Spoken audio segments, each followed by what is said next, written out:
एक शांत और हरे भरे गांव में हरिराम नाम का एक किसान रहता था। हरिराम गरीब जरूर था, लेकिन उसका दिल बहुत बड़ा था।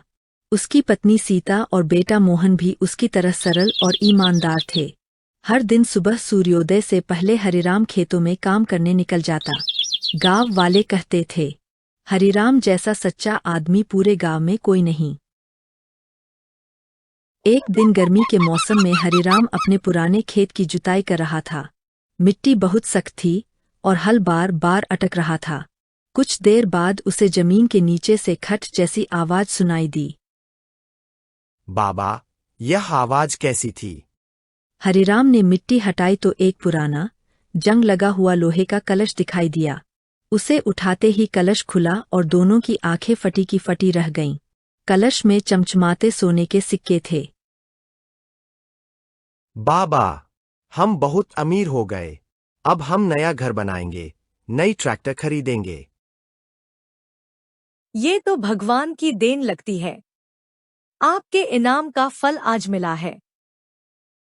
नहीं सीता, नहीं ये सिक्के मेरे हैं, और नहीं मुझे ऐसा धन चाहिए जो मेरा नहीं। यह किसी का खोया हुआ धन है, मैं इसे सही जगह पहुंचाऊंगा। हरिराम सीधे गांव के मुखिया रघुनाथ के पास पहुंचा। मुखिया जी, ये सिक्के मुझे खेत में मिले हैं। कृपया पता लगाइए यह किसके है। मुखिया जी, हरिराम की ईमानदारी देखकर दंग रह गए। आज के समय में कोई एक सिक्का भी रख ले तो किसी को पता नहीं चलेगा, लेकिन हरिराम ने पूरा खजाना लौटा दिया। मुखिया ने गांव के बुजुर्गों से पूछताछ की। पीछे से पता चला कि कई साल पहले इस गांव में एक व्यापारी रहता था। जब दंगे हुए थे, वह जल्दबाजी में गांव छोड़ गया था और शायद यह खजाना इसी खेत में दफन रह गया। जांच करने पर व्यापारी का बेटा रमेश शहर से गांव आया। सिक्के देखकर उसकी आंखें भर आईं।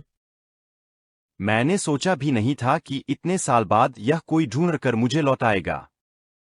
उसने हरिराम को कुछ इनाम देने की कोशिश की, लेकिन हरिराम ने मना कर दिया। जो मेहनत का नहीं उसे मैं नहीं लेता। मेरा इनाम यही है कि मैंने अपना फर्ज निभाया।